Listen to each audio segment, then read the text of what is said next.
Nag full-time na mga kababayan sa paninira si Inday. Mas malala pa kay Lenny. Wala kasing ginagawa. Mas okay pa nga si Lenny. Mga kababayan nung panahon, may ginagawa kahit kunti. Pero si Inday, mga kababayan, wala nang ginagawa. Naninira pa. At ang mas matindi, dinesignate niya yung sarili niya as, inappoint niya yung sarili niya as designated survivor na ang objective po, to make over. Di ba? Si Lenny noon, wala mang ganyan. Sige lang ang batikos noon ni Lenny, pero walang intention to destabilize the government. Pero ngayon, mas matindi, mga kababayan. At saka si Lenny noon, hindi back up ng China. Ito, mga kababayan, yung latest na statement na pinalabas ni Inday. Sabi dito sa report ng Manila Bulletin, BP Sara Duterte laments Philippines sorry state.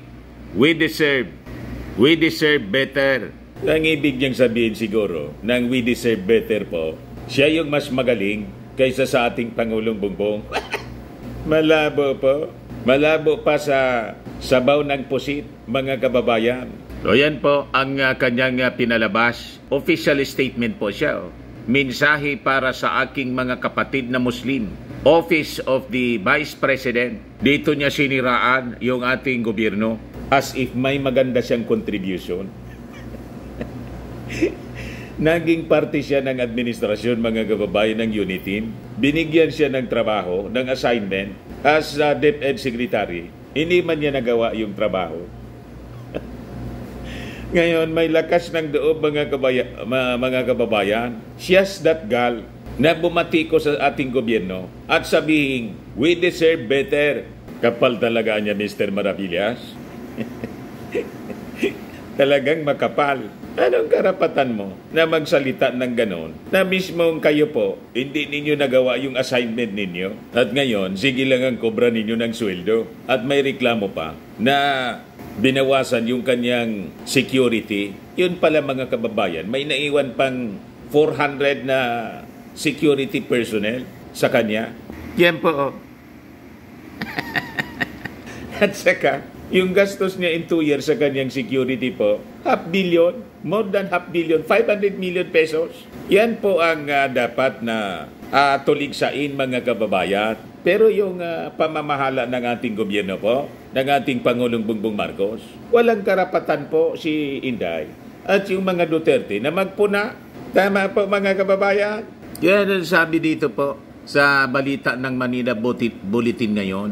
Vice President Sara Duterte criticized the government anew in a statement tackling the state of security, healthcare, infrastructure, and democracy in the Philippines, lamenting that Filipinos deserve better and not leaders who are traitors to their sworn duty. Madaling sabi, pinariringgan niya yung ating Pangulong Bongbong Marcos na siyang traidor.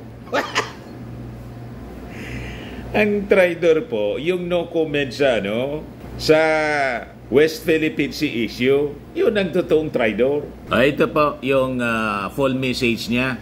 Basahin muna natin po. At isa-isahin natin, punto por punto natin na babasagin ang paninirang ito ni Inday sa ating administrasyon. So sabi diyan, Office of the Vice President, Republic of the Philippines, mensahe para sa aking mga kapatid na Muslim. Ginamit pang platform yung mga Muslim.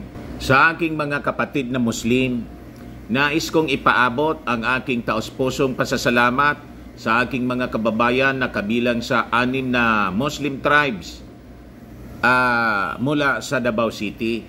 Maraming salamat sa aking mga kapatid na Iranon, Kagan, Maguindanao, Maranao, Sama at Tausug para sa walang takot na pagpapahayag ng suporta at kagustuhang tumulong para sa kaligtasan ko at ng aking pamilya. Introduction pa lang po, sablay na po. Selfies, pansarili lang niya, yung kaligtasan lang niya, mga kababayan, ang kanyang concern.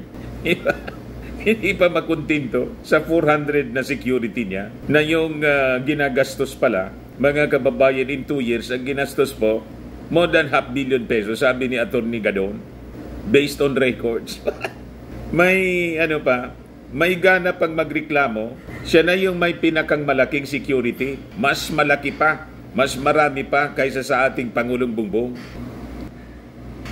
Walay pulong nga makahulagway sa akong pagpasalamat kaninyo. Hindi natin maintindihan kung ano yan.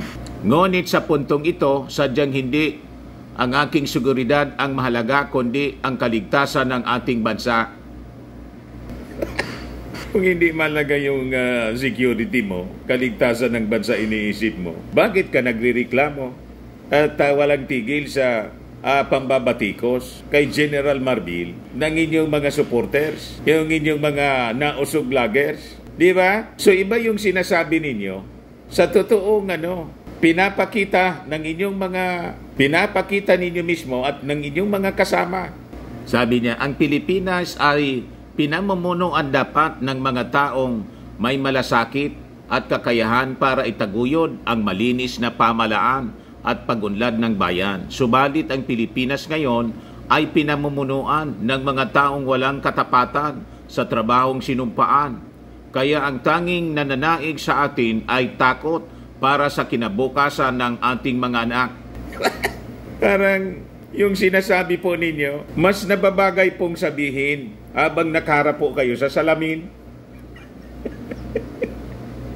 Walang katapatan. Mas matapat pa kayo kay Pastor Apollo Kibuloy.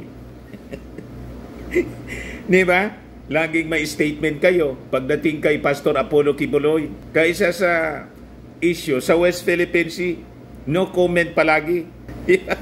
Yun ang malinaw po eh. Kaya mas maganda habang binabasa po ninyo ito, nakarap kayo sa salamin at dapat tinuturo ninyo yung sarili ninyo. Tama po?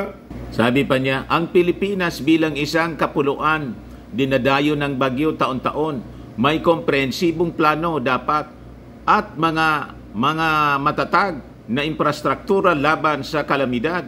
Subalit ang Pilipinas ngayon ay may gobyernong umaamin na wala man lang tayong flood control master plan. Mabuti nga sinabi ng ating Pangulo, ng Pilipinas wala man national master plan. Ang tanong, inamin ba yan ng inyong tatay? Anong ginawa ng inyong tatay doon sa budget para sa flood control? Amounting to 2.5 trillion. Di ba? 6 years yung inyong tatay na namuno sa ating bansa. Inubos yung panahon sa EJK, tukang-tukang. Anong resulta? Naharap kayo sa kaso sa ICC. Pero yung problema natin sa flood control, sa pagbaha, may ginawa kayong yung pamilya ninyo may ginawa na solusyon. Di ba wala? So ito ngayon ang sinusolusyonan ng ating Pangulong Bongbong Marcos. Ito nga yung ating Pangulo 1 hour ago. Sinayaan ni Pangulong Ferdinand Marcos Jr. ngayong Agosto 7 ang Integrated Risk Reduction in Climate Change Adaptation Project 1 na may layuning pabilisin ang paghupa ng baha sa ilang munisipalidad sa Pampanga. Yan mismo sa inauguration ceremony sa Masantol, Pampanga, binigyan diin ni PBBM ang potensyal ng IDRR CCA 1 na isulong ang disaster resilience at pagandahin ang pamumuhay sa lalawigan. Nanawagan din ang Pangulo sa mga residente at lokal na pamalaan na magkiisa sa pagtugon sa pagbabaha sa bansa. Talibasa, wala kayong ginawa, mag-isip ng mga masasama ngayon. After na kayo ay mag-resign as DepEd Secretary, mag-isip ng mga paninira. So, you are not updated sa ginagawa ng ating Pangulong Bongbong. Iyan inauguration po ng flood control sa Pampanga. Kasi yung baha sa Manila po, galing sa Central Luzon, yung galing sa mga kabundukan ng Central Luzon, papuntang Bulacan, diretso sa Manila, tapos sa Laguna de Bay, ganon. Yan ginagawa ng ating Pangulo with the Speaker Martino. Di ba? Napakalinaw po. Kaya fake news kayo eh.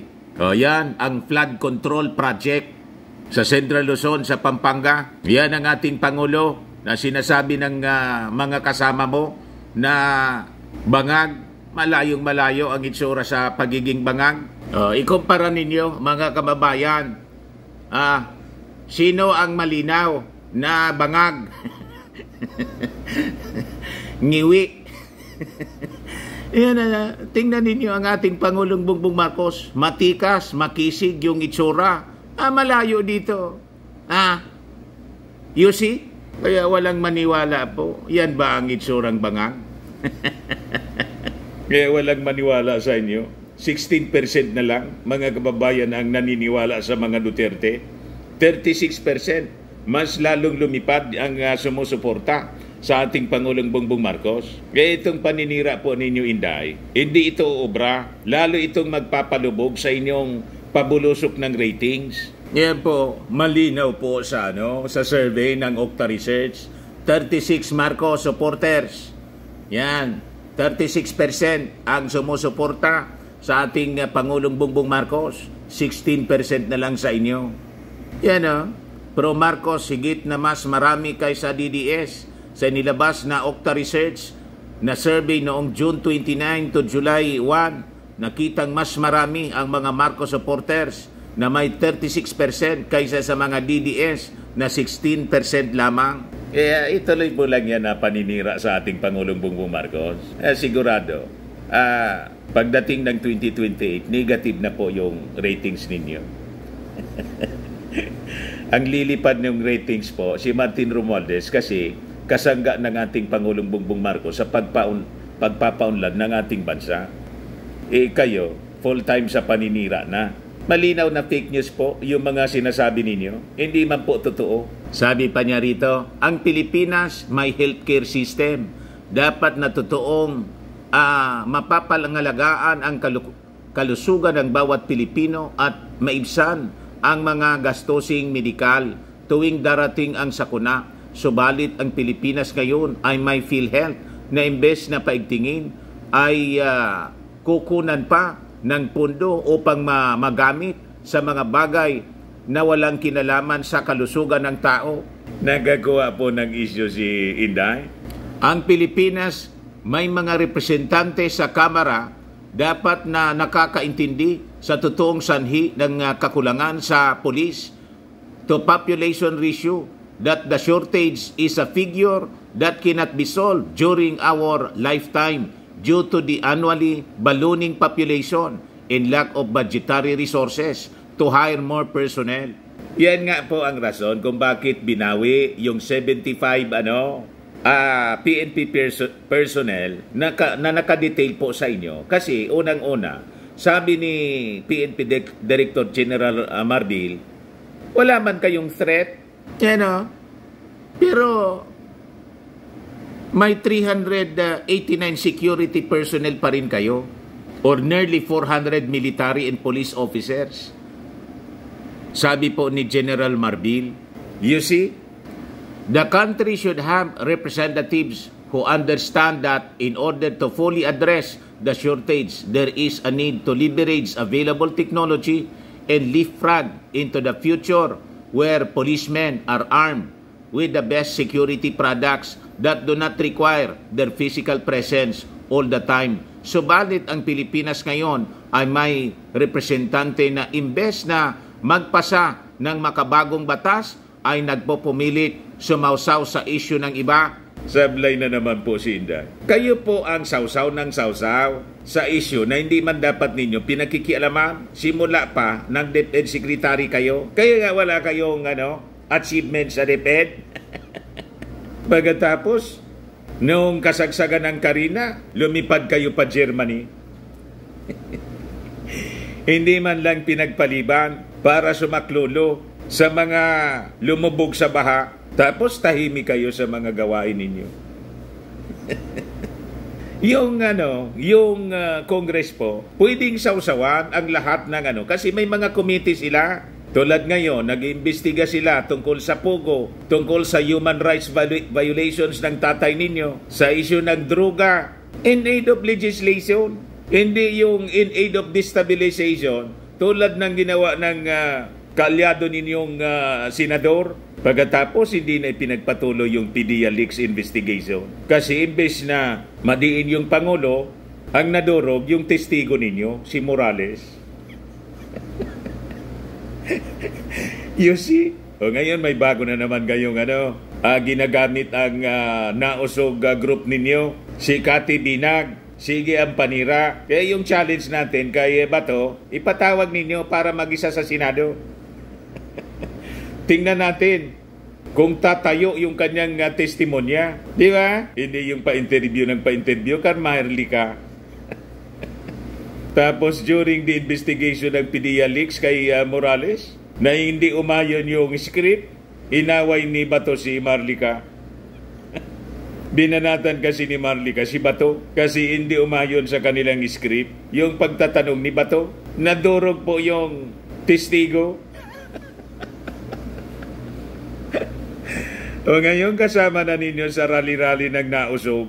O ngayon, nang ipatigil ng ating Pangulong Bongbong Marcos yung pugo, hindi na, wala nang mga nausog rallies. Sabi ng mga observers, nawalaan niya yung daloy ng pundo. Natigil yung daloy ng pundo. Sabi niya pa, ang Pilipinas ay may airport officials. Dapat na nagsusumikap na maabot ang adikaing magkaroon tayo ng world-class facility na pinapahalagahan ang seguridad at privacy ng lahat ng pasahero, lalong-lalo na ng pagdating sa kabataan. Subalit ang Pilipinas ngayon ay may mga opisyal ng paliparan na tikom, bibig, ukol sa banta ng seguridad at hindi man lang nagsasagawa ng masusing investigasyon tuwing may banta tulad ng pagsasapubliko ng video footage, flight details at iba pang masisilang impormasyon ng mga pasahero kahit pa ang mga minor de edad.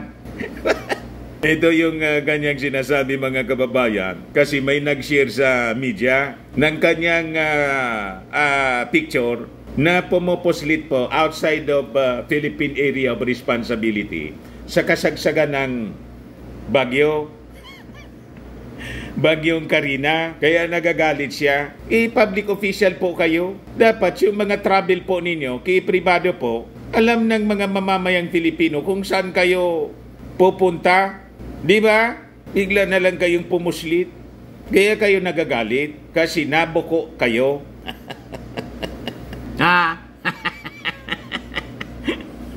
Just in, Sara Duterte nakaalis na sa Philippine Area of Responsibility. Parang bagyo.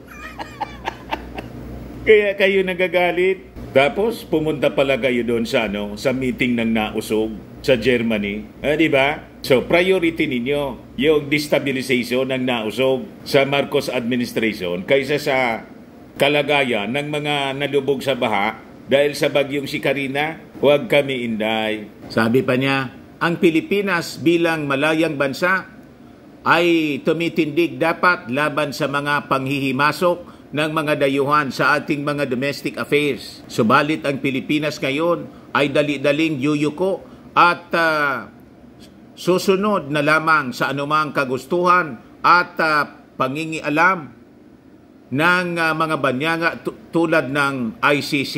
Tumitindig talaga po sa panghimasok ng mga dayuhan tulad po ng China. Pero kayo po, di ba no comment kayo?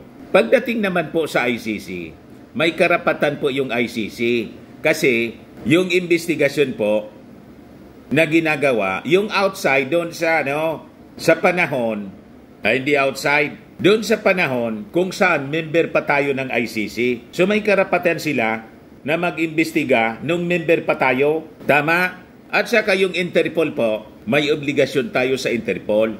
Paano yung ICC po?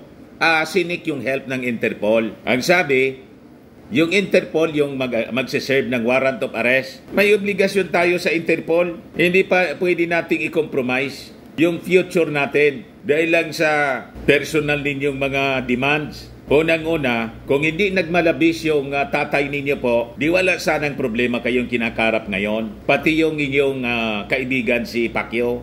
So itong statement po ninyo, wala sa lugar, mali. Sabi niya, Mga kaigsuunan ko, sa sipag at galing ng Pilipino, nangunguna dapat ang Pilipinas sa ating mga karatig bansa. Subalit ang Pilipinas ngayon ay patuloy na nagugutom, naghihirap at lumulubog ng dahil sa mga mapandinlang para maupo sa pwesto. Ang lumulubog po, yung ratings ninyo, nang ibig sabihin, hindi nagugusto sa mga pinagagawa ninyo. Yung sinasabi ninyong mapandinlang, mismong yung tatay ninyo yung nagsabi nang mag-announce kayo na tatakbo silang lahat. Si Maudigs, si Baste, tapos si Pulong. Sabi mo, tatakbong senador. Pero panlilinlang man lang pala yung inyong statement. So kayo ang mapanlinlang. Bakit? Mismo yung tatay ninyo nagsabi, maniwala ka man niyan kay Inday. Dinajamming ka lang anya niyan, dinajamming lang anya kayo niyan ng todo. Ano man gawin namin anya sa Senado? So ang ibig sabihin po, mismong yung tatay ninyo, hindi maniwala sa sabi ninyo na tatakbo silang lahat, tatlong Duterte. Madaling sabi, ang statement mo ninyo po, pandilin lang. Di ba? Nililin lang ninyo ang mga mamamayang Pilipino sa inyong mga pinapalabas na statement na mismong kinontra ng tatay ninyo. Sabi ng tatay ninyo, huwag maniwala sa'yo. Dinajamming mo lang. Madaling sabi, Inday, sinungaling ka, sabi ng tatay mo mismo. Madaling sabi, pari-parehas kayo. Kaya bulusok na po yung ratings ninyo. 16% na lang ang sumusuporta sa inyo po, sa pamilya ninyo. Nadala yung mga mamamayang Pilipino. Habang yung ating Pangulong Bongbong Marcos, kumbinsido ang napakarami mga Pilipino. Tumaas pa, 36%. Sabi niya, pagod na tayong makita ang bayan na napag-iwanan, tinatrato na parang walang halaga, hindi kaaya-aya, at sunod-sunuran sa ibang lahi. We Filipinos deserve more than what we are hearing and seeing from the government right now. We Filipinos deserve better. We Filipinos should be the best. Allahu Akbar, Shukran. Sara Duterte, Vice President of the Philippines. Tama po, we deserve better po. Kaya ang dapat manatili yung ating Pangulong Bongbong Marcos ng more than 6 years. Kung hindi pwede kasi yung ating Pangulong Bongbong mag-expire ang term sa 2028, ang dapat po na mas magaling sa inyo po na sigurado kami, si Martin Romualdez. Kahit saang bagay sukatin po, pag kinumpir kayo ni Martin Romualdez, malayo kayong dalawa. Tama pa? Hindi ninyo maipaliwanag yung budget ninyo, pati yung confidential funds. Kaya nga hindi kayo hindi kayo nag-participate sa vice presidential debate kasi wala kayong kakayahan na sagutin yung mga katanungan ng mga panelists. So tama ka, we deserve better. So ang dapat po na gawin po ninyo, mag-resign na kayo po sa pagiging vice presidente kasi wala man kayong contribution. Sayang ng pasweldo ng mga mamamayang Filipino sa inyo. Lalo yung inyong security. Ang gastos ninyo in 2 years time pala, 500 million plus. Loging-logi ang ating mga mamamayan sa isang non-performing public official. Non-performing na siya. Ngayon, nanggugulo pa. Yan ang masaklap. Napakagaling ng ating Pangulong Bongbong Marcos. Kaya nga tumaas yung kanyang ratings po. At kayo pabuloso kanyang ratings po. Ito ang ebidensya. Jobless rate down 3.1% in June. Kita ninyo, kumunti yung walang trabaho dito sa ating bansa po. 3.1% na lang in June from 4.1% in May and 4.5% in the same month last year. So nabawasan po ang mga walang trabaho. This translates to 1.62 million unemployed Filipinos or 490,000 less than May's figure of 2.11 million Filipinos. And in June 2023, 2.33 million yung dating walang trabaho.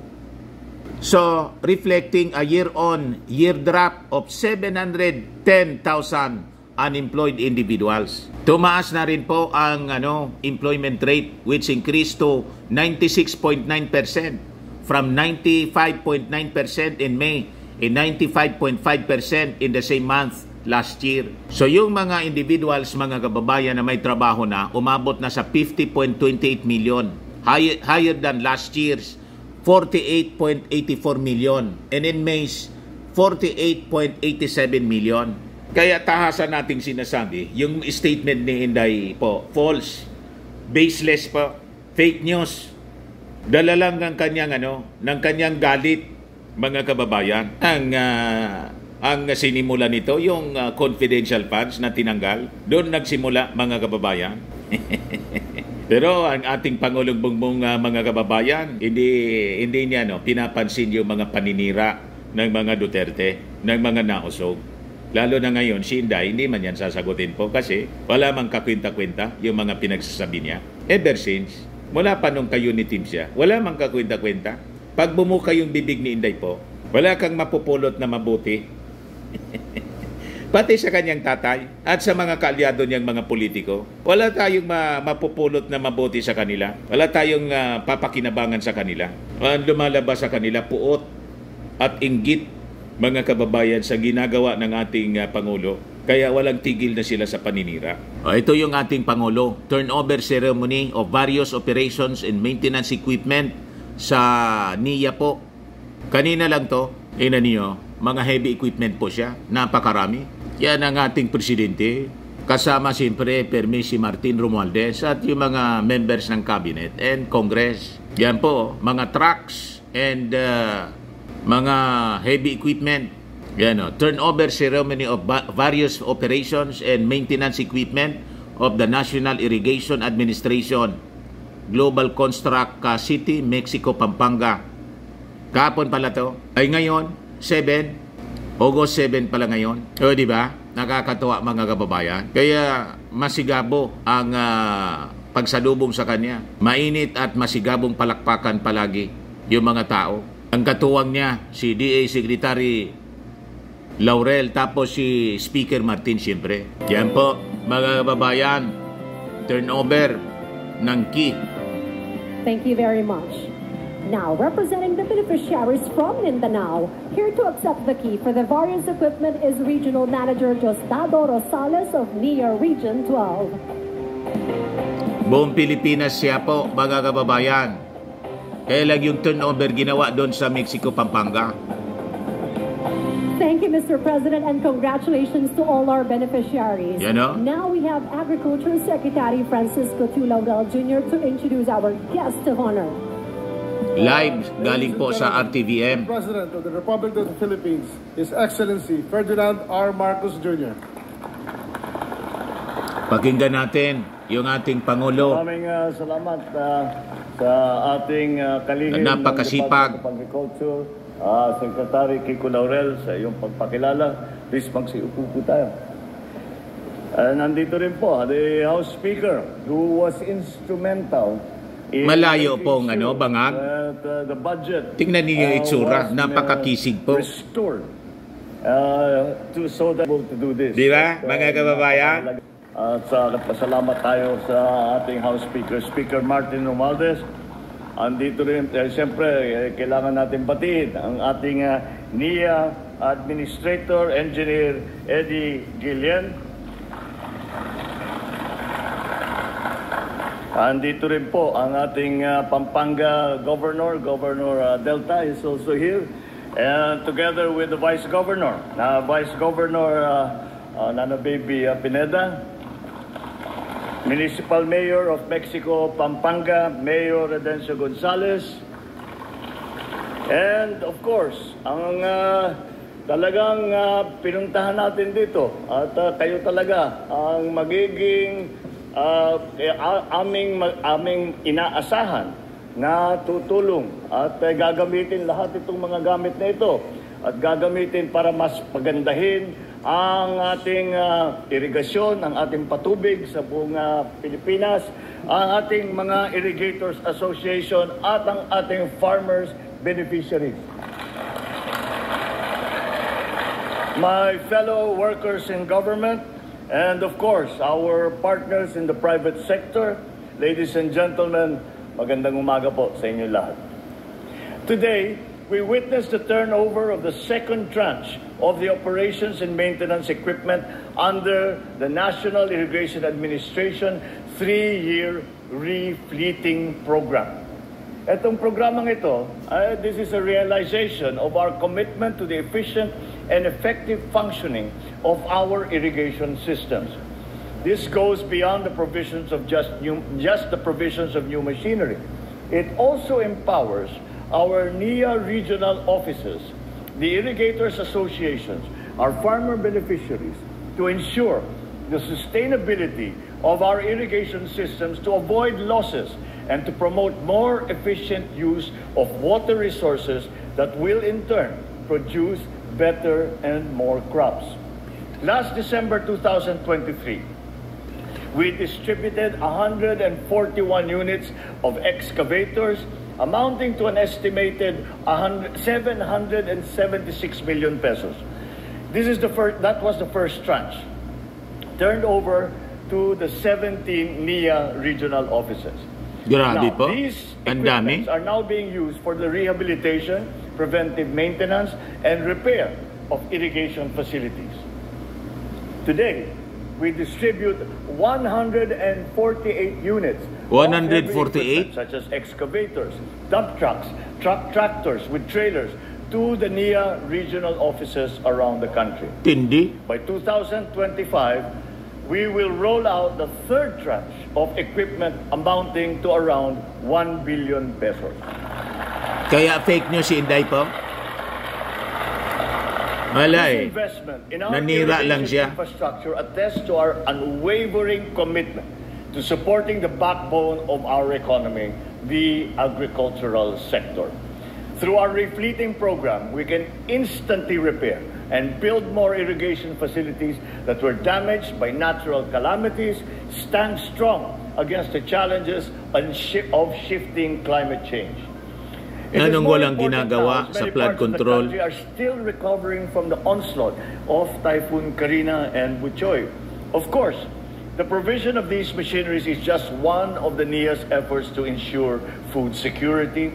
Its bigger role is in the provision of water for crops through the construction and repair of irrigation facilities. Kita ninyo? With these machines and with this equipment to optimize our irrigation systems, the NIA has provided services to more than half of our national irrigation systems and communal irrigation systems. In areas where dam construction is not feasible or where there is a need to pump water to irrigate farmlands, the NIA has provided renewable energy-driven irrigation systems. We will not stop to find solutions that work for our farmers. We remain steadfast in our efforts to employ sustainable technologies to meet our irrigation needs. Sa ating mga magsasaka, saksi tayo ngayon sa isang bagong yugto sa pagsulong ng irigasyon at agrikultura sa ilalim ng isang bagong Pilipinas. Ating pinapalawig ang mga makabagong pamamaraan sa pagsasaka at sa patubig. Pinapalakas ang ugnayan sa pagitan ng ating mga magsasaka at ng pamahalaan. At binibigyan natin ng suporta ang ating mga magsasaka upang makamit ninyo ang inyong mga pangarap at adhikay. Bilang kapalit, sana po ay patuloy po kayong magpupursigi upang paundarin ang inyong mga sakahan at nang sa gayon ay magbunga ng masaganang ani ang inyong mga pagsisikap. Tunay nga po na basta sama-sama mapapatagumpay natin ang kahit anumang pagsubok. Sa ating pagkakaisa, lalo pa sa ating pagpapalakas ng sektor ng agrikultura para sa kinabukasan ng ating bansa. Nais ko rin na malaman ninyo ang kailanman hindi po namin kayo pababayaan. Yan ang presidente. Habang pinauunlad Malayo at si Digong ginagawa nating moderno ang sektor ng agrikultura, hindi natin kinakalimutan lalo at si Inday iiwanan ang bawat magsasakang Pilipino. Malayo. Patuloy po tayong naghahanap ng mga solusyon upang mapabuti ang gawaing pagsasaka at mapataas ang inyong ani at ang inyong kita. Kaya tayo po ay magtulungan upang makamit ang isang maunlad Na at nausog, masaganang hindi bagong nakikipagtulungan. Pilipinas. Ayaw Maraming salamat po. Mabuhay ang ating Cooperate. mga magsasaka. Mabuhay Sige po lang kayo panira. lahat. Mabuhay ang bagong Pilipinas. Hindi nila masiraan yung ating Pangulong Bongbong. Imbes na bumaba po yung ratings ng Pangulo, tumaas. Yung naninira po, yun ang bumulusok. Yan po, Okta Research, 36% Marcos, supports Marcos, 16% na lang siya ang sumusuporta kay Inday. Sa mga Duterte, hindi mga halati. O ngayon, may latest na balita ngayon po. Nag-file ng panibagong kaso. Plunder yata to. Laban sa dating Pangulong Digong. Damay dito si Bongo yata. Si dating Senador Antonio Trillanes. Yan po mga kababayan, 1 hour ago pa lang, Trillanes files new plunder complaint versus Duterte go over frigate deal. Pakinggan natin mga kababayan yung interview sa kanya ng mainstream media. Through inquiry dito po yung nag-publish. Ayan po. I-play natin yung balita. Po, nagbigay ng specifications ang Philippine Navy na kung ano ang kailangan nila na gamit. At ito ay dinaan sa bidding process. Pero nung nanalo na sa bidding, biglang iniiba nung kontratista yung mga nakalagay dun sa napag-usapan. At dahil sa kanilang mga contacts, in this particular case, si Bongo at si Duterte, ay pinilipit nila yung kamay ng Philippine Navy para lunukin at tanggapin yung mga pabor dun sa private contractor. At nung pumalag yung Philippine Navy, in this case, yung dating flag officer in command, Admiral Mercado, ang ginawa ni Duterte, pinatanggal siya sa pwesto. At naglagay siya ng isang bata niya na opisyal na willing tanggapin yung anomalous na contract na yun. So yan po, yung plunder case. So ang mga respondents po, si dating Defense Secretary, Undersecretary Raimundo Ififante, former Budget Undersecretary Lloyd Christopher Lau, former Navy Chief Admiral Robert Epedrad, at 7 private individuals other than kay dating Presidente Digong saka kay Bongo. So, nagmula siya mga kababayan sa 16 billion frigate project which involved buying 2 state-of-the-art warship para sa ating Philippine Navy. It is started under the administration ni dating Pangulong Noynoy Aquino at nagpatuloy po under Duterte's leadership. The project faced controversy in late 2017 when then Navy Chief Vice Admiral Ronald Joseph Mercado was dismissed for posing for a specific brand for Combat Management Systems or CMS para dito sa frigates. These CMS were chosen by the Philippine Navy's Technical Working Group. Sabi po ni Trillanes, nagbigayan niya ng specifications ang Philippine Navy kung ano ang kailangan nila na gamit. Ito ay dinaanan niya sa bidding process pero nung nanalo na sa bidding, biglang iniba ng kontratista yung mga nakalagay doon sa napag-usapan. Sabi po ni Trillanes, puwer saan niya ni Duterte yung Philippine Navy na i-accept yung pagbabago sa kontrata. At nung pumalag yung Philippine Navy, in this case, yung dating flag officer in command, si Vice Admiral Ronald Mercado Anya, ang ginawa ni Duterte, pinatanggal niya sa pwesto. Si Mercado, pinalitan ni Epedrad, who promptly approved the alleged illegal changes in the contract, bringing the additional billions in profit to the private contractor. pumatong daw po ng matindi, 1 billion pa yata mga kababayan. Sa duda mga kababayan, sa nangyari, based sa mga ebidensya na presidenta kasama sa presidenta sa pag-file ng asunto, may mga kumita ng bilyon. Alam na this mga kababayan. Kaya nag-file ngayon ng plunder case kay Digong at kay Bongo, kasama yung iba pa, sa Osgado, itong si dating Senador Trillanes. Ghost intervention was confirmed by Duterte during his 2019 State of the Nation address, saying that he instructed Go to intervene in the Frigate project. Kaya, mga kababayan, final na niya po yung kaso. Ngayon pa lang po sa Department of Justice. So, hintayin natin yung mga developments ng mga balitang yan, mga kababayan. Sa mga naghanap ng malinis and spacious fitness gym, pumunta lang po kayo sa aming Colossal Fitness Gym. We also offer Grab Car Rental with our brand new 2023 model ng Toyota Innova. We also accept booking for those who are planning to travel via PAL, Cebu Pacific, and other airline companies, local and international, and bills payment for Meralco Bills, PLDT, Aleco Bills, etc. Ang Colossal Fitness Gym is located at 3rd floor Security Bank Building, Lanco Business Park, Legazpi City, Alban.